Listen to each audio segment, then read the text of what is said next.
Welcome to the Psych Central podcast, where each episode features guest experts discussing psychology and mental health in everyday, plain language.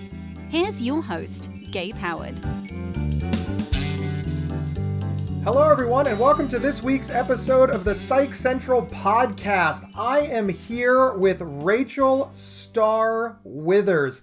She describes herself as a schizo stunt girl, and I'm going to let her explain what that means. Rachel, welcome to the show. Hey, what's up, Gabe? Welcome back. I've actually been here before, if you recall, a few years ago. That is true. Do you remember being here before? It was such an intense time. I think I might have blocked it out. Just all the excitement. It might have been overwhelming to me. I completely understand that. So let's explain what schizo stunt girl means. Well, I'm a schizophrenic, so that is the first part of it. And the stunt girl is I like to do crazy stunts. When I was younger, Lord, I'm so old. When I was younger, in my early 20s, there used to be an internet show called Homestar Runner. And Wild Boys, which was a spinoff of Jackass, was on TV. And they did stupid stunts. And then there was this new thing, internet entertainment was really new. And I was like, what if somebody did stupid stunts, but on an internet show? Bam. And I became stunt girl and have pretty much since then been doing crazy stuff. I topless skydived, bikini paintball, wrestle alligators. It was very humane for those who just had a heart attack about animal stuff. It's actually at a rescue center. It wasn't just a circus thing. I get a lot of feedback about that. But yeah, just pretty much crazy things. And I'm really big into fire, setting myself on fire, blowing fireballs, pretty much anything I could find to do with fire. So you sort of helped pioneer the fail movement. I think a lot of people are familiar with these stunts on the internet, like fail blog, yes. Except the fail blog is they did it accidentally. And you're more on purpose. Did they? But, you say that you like doing crazy things and you put it on the internet, but that's not the whole story, because you've also been in Marvel movies. You're an actual Hollywood stunt woman. I try to be. I have all the training, and those jobs are just so hard to get. And you would think they would be impressed by alligator wrestling on your resume. They are not. I mean, I'm impressed by it. You were in it. Black Panther. You were literally in Black Panther. Yes, I got exploded. You got exploded in Black Panther. And you can see your face. It is if you actually go to the movie, unfortunate. You're on screen for 3 seconds. It is a very long few seconds of my life as I'm making a weird stank face. I don't know, guys. I don't know. If you watch it, it's very easy to pick me out. I'm the one making this horrible stank face for a disturbingly long amount of time staring at the main characters. And then there's an explosion. I think this is an absolutely fascinating, psychological trick that we do, because before you were in Black Panther, you were probably like, oh man, I would do anything to be in Black Panther. And now that you were in the movie, you were like, oh, stank face is not good at all. I mean, I'm so excited. I got it. But when that came out, I mean, everyone saw that movie. Everybody. And I'm getting these texts from people I haven't talked to in 6 years being like, oh my God, Rachel, there's someone in Black Panther who looks just like you. And I'm like, hurtful. Because I think I look terrible. And so you haven't seen me in all these years, but you recognize me in this. I'm like, so hurtful. That is how I apparently looked in 5 years ago and still look. It's, rough on the self-esteem. I'm just going to focus on you being in a Marvel movie. Okay. But the question that I have is, you do live with schizophrenia and you live publicly. Yes. This isn't a secret. You have a very popular YouTube channel, youtube.com/Rachel Starr Live, where not only do you put the stunt work, but you also make videos about your journey and living with schizophrenia. Mm-hmm. So this is not a secret. Everybody knows Rachel Starr lives with schizophrenia. Yes. And also everybody knows that Rachel Starr likes to set herself on fire and wrestle alligators. I would hope so. Do you have a problem getting jobs because of this? Are people worried about hiring somebody with schizophrenia to do a job that really is dangerous? I know that there's safety, there's safety precautions and things in place, but I don't think anybody would deny that being a stunt person is a dangerous job. Do people who hire, do they have a problem with that? Or are they worried about the schizophrenia dangerous connection? I am very careful to keep certain parts more professional than others. So when I am at a situation where I have to apply, I have to send in a resume. Yes, if they Google me, it'll be like probably the first thing that comes up. And I understand that. But it's definitely not like on the top of my resume when I am, submitting to get exploded and to be set on fire by other people because they don't want, insurance purposes, someone who really doesn't know what they're doing. However, when it comes to my own stuff, whenever somebody comes to me and says, Rachel, we want you to create content for us, I'm very upfront about it. And you're asking for me, you're going to get me. I'm not going to, sugarcoat anything. If you can sort of go further on this, because you're very aware of the stigma of living with schizophrenia, because like you said, when you apply for a job, while you're not hiding it, you're not volunteering it. And we have other examples of this in society. I'm sure that women don't volunteer if they have children or if they're pregnant or if they want to get pregnant. So it's not unheard of to not volunteer information that you think might keep you from getting a job. But this is kind of a personal one, right? I mean, you're very open about living with schizophrenia. So, I mean, could you just talk about that a little bit? Because it seems very meaningful that you have to do this. Do you wrestle with it? And is it harder to wrestle with that than alligators? The alligators are kind of scary. I'm not gonna lie. I was shaking, and that's how you know I'm scared, is if you see me shaking, and you really don't want to shake trying to wrestle alligators. Your hands are very important. Like, they were like, whoa, step back. We're kind of afraid you're going to lose your hands if you don't get under control. And I'm like, no, I'm good. But as far as wrestling stigma, when I first found out I had schizophrenia, I thought pretty much like most people think, oh my gosh, I don't know what this is. I don't want anybody to know. I was ashamed. I didn't know how to tell my family. I didn't even want my little brother to know. I just was trying to keep everything need-to-know basis with a few people. And I felt so alone. Rewind back to like 14 years ago, there was not as much stuff on the internet as there is today. You didn't have all these YouTubers. You didn't have just normal people talking about it. If you looked up schizophrenia, you had references to old movies, One Flew Over the Cuckoo's Nest, that kind of thing, and like these cold medical articles. You didn't have anything real and reassuring. And it kind of got to the point that I was like, I don't want other people to feel like I do, because there have to be other people that are finding out they have schizophrenia, going on the internet and being like, oh, wow, I'm alone. But here I am alone over here also. So let me make a video. So I started with normal living with schizophrenia. And I was like, I don't know if anybody is going to see this thing. And looking back now on it, I cringe so much. I cannot stand myself in it. I'm like, oh my God, you're so dramatic, Rachel. Like, you don't even know how bad it's about to get. That was nothing back then. Come on. And you started this how many years ago? 14 years ago. 14 years ago. And I believe at one point, and you got an email from a university that said that you had maybe created, do you know what I'm talking about? Mm-hmm. So that started with that first video. And I just kind of started making more documenting me, my schizophrenia. And I talked about hallucinations, delusions, and I just kind of kept this going. And I actually started getting these messages from college students. And they were saying, hey, we're studying you in class, and for extra credit, I thought I'd reach out to you and interview you myself. And I'm like, what? Like, I had no, like, that's really freaky, especially if you're schizophrenic, to be told, hey, there's people studying you that you don't know about. There's a class. And you're like, what? So it was a little unnerving at first, also kind of cool. And I reached out to the professor. I was like, hey, so I heard. And then I get like messages from Cambridge, Harvard, like all these other schools that pretty much were doing the exact same thing. And what I had done, not even realizing it, is I had created one of like the longest video documentations of a schizophrenic. Like, they had tons of documentations of them, but not to this in depth. And I had just done that, documenting my own life, not realizing like, oh, this hasn't really been done before because no one had access to cameras like we do now in this age.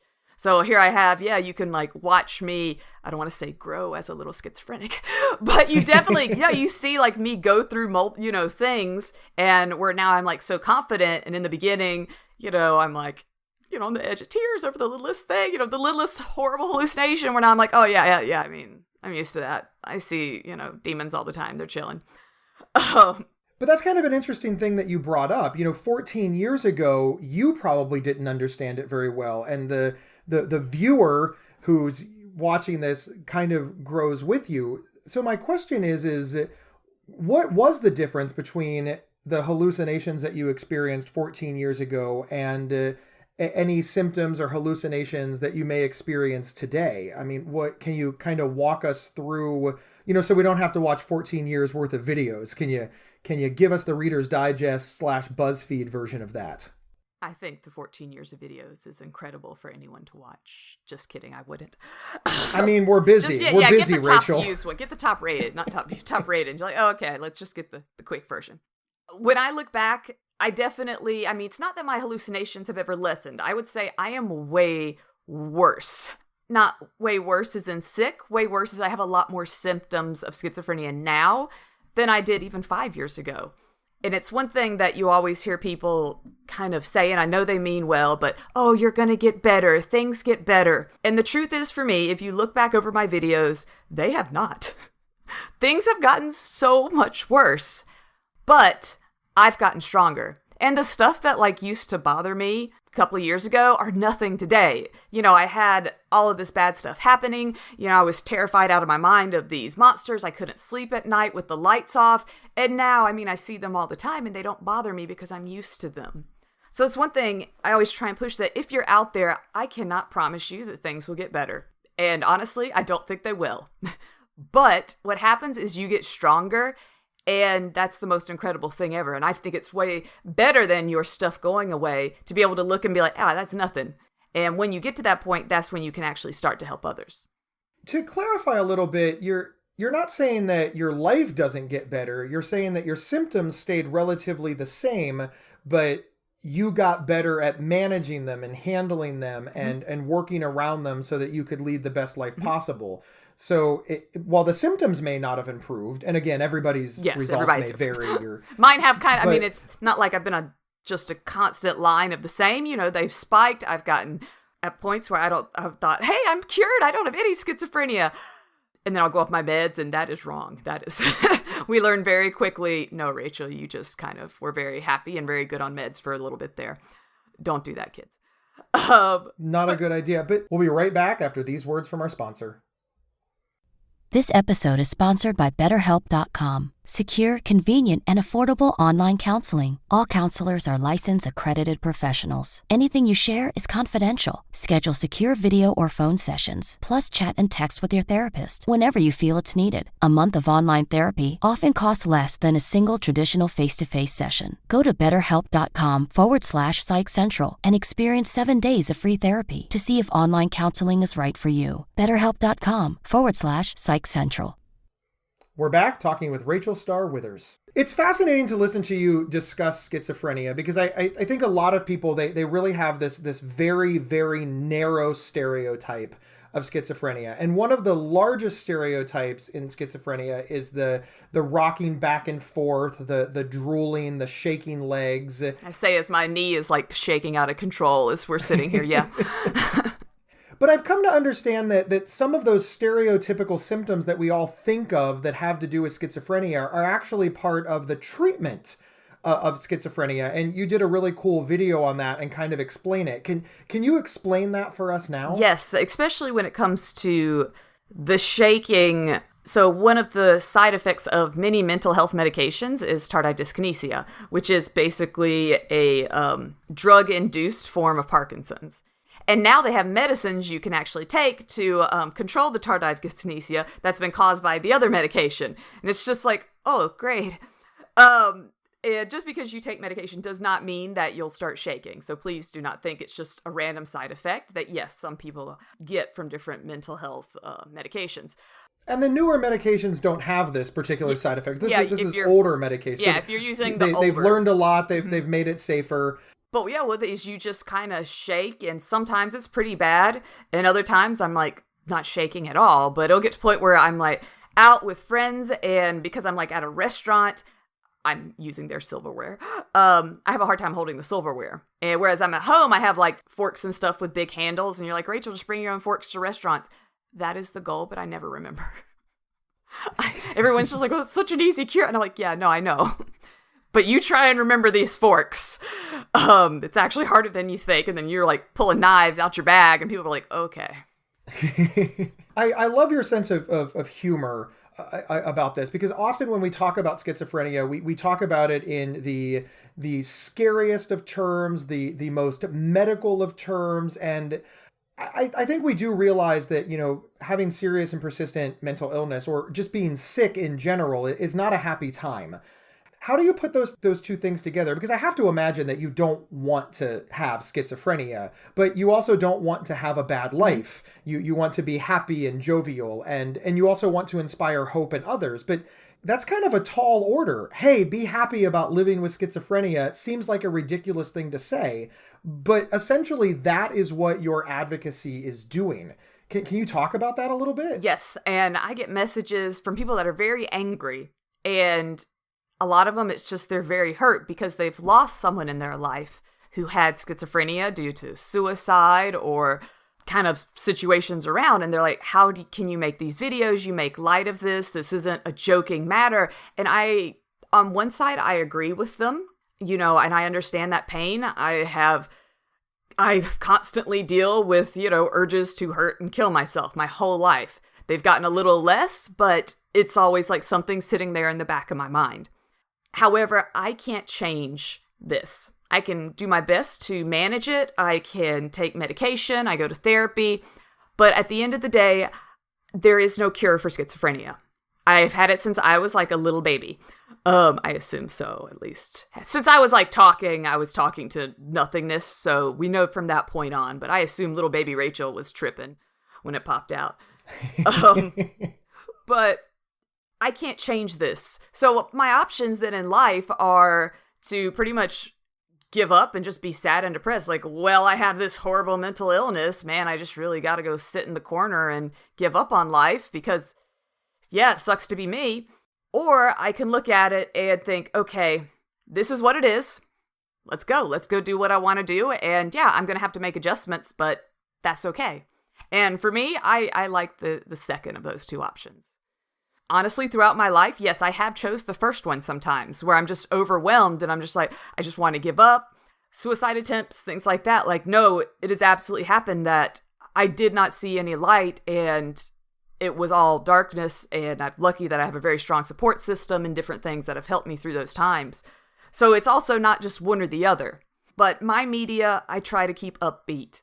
And if you Google schizophrenia right now, you're going to get a lot of not upbeat stuff. If you do schizophrenia facts, you're going to hear about the homeless rate, the suicide rates, like all these really depressing mortality rates of schizophrenics. And I was like, I don't want other people to just find that. So I did this one video, fun facts about schizophrenia, and which I just thought were fascinating about how the brain works and how people with mental disorders' brains work differently than the norm. And almost like these kind of cool but rather useless superpowers that we have. I was like, yes, I knew I was an X-Men. The one they leave back at the command center because they cannot help in any way. You're stuck there with Jubilee and you're like, oh my God, you're the babysitter of all the useless X-Men. But I was like, yes, I totally have superpowers. This is so cool. I completely understand what you're saying. You're right. There's no shortage of hopeless, scary information, and that information has a lot of value. You're not trying to erase that from the internet. You're just trying to balance out the conversation. I want people to not just feel, okay, I got this diagnosis of schizophrenia and all hope is lost. I don't want that. I want you to be able to be like, oh, okay, here's one person that, no, they're not perfect. I definitely document me being very depressed and things like that, but you have all these videos of her and she's able to keep going. And that's not like a gold star on my head because I even have to look at other people's videos. I have to look at other people's writings and stuff when I get down. And I think as a collective community, though, that helps all of us keep going. I really, really like that. That's really, really awesome. You have recently launched a podcast here on Psych Central. It's bonus content for Psych Central podcast fans. It's called Inside Schizophrenia. You might hear a familiar voice on there because I help. But tell us about that. What is Inside Schizophrenia? Inside Schizophrenia, so it's a podcast similar to this one, except way cooler because it's all me. I'm just kidding.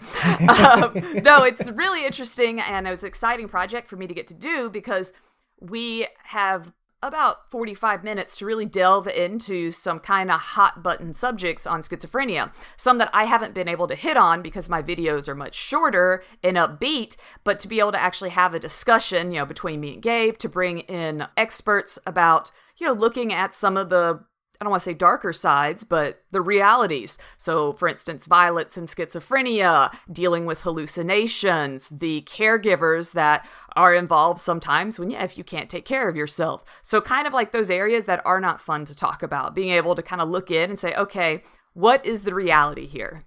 What goes on behind the scenes, whereas if someone I have a brother, I have a son, I have a sister, I have a close friend that I'm finding out has schizophrenia, what can I really do to help? What can I really dig in there and, do and learn about this disorder? And for people, I've been learning so much me just doing the podcast that blows my mind. And to learn things about my mental disorder I didn't know really helps me manage, because I'm just like, oh, wow, that's really cool. More useless but cool superpowers. The first episode is out now, and it's called What is Schizophrenia? And it certainly contains, facts about schizophrenia, the definition of schizophrenia, your lived experience, Rachel, with schizophrenia, some personal stories. And then, of course, it also has Dr. Ali Mattu from The Psych Show, a popular YouTube channel, and he is a researcher from Columbia University, and he gives us all of the medical facts. So at the end of the show, like you said, it's a pretty good deep dive into all facets of what is schizophrenia, not just a paragraph on Google where it's like, oh, everything now. And it's not just me talking. It's, kind of going into exploring different things that lots of people with schizophrenia have. Sometimes people hear about podcasts that are deep dives and they think, oh, it's an educational show, so it's really, really heavy on facts and I'm going to be bored. But then some people hear, oh, it's an entertaining show, so they think, oh, it's fake news. It has no relevance. It's just somebody rambling on about their personal experience. How does this show sort of bridge those two gaps? Well, I don't do well being serious for more than about a minute at a time. And then I have to break it up, and then I can go back to serious. So I always like to think I'm teaching you things, but it's fun. So kind of like an after-school special. That's just how you can consider this. Hey, I want to learn something, but I don't just want to listen to some person talk for the next hour. And you want to get involved and have a good time. That's where I am. And then bam, look at that. You learned all this stuff you didn't know.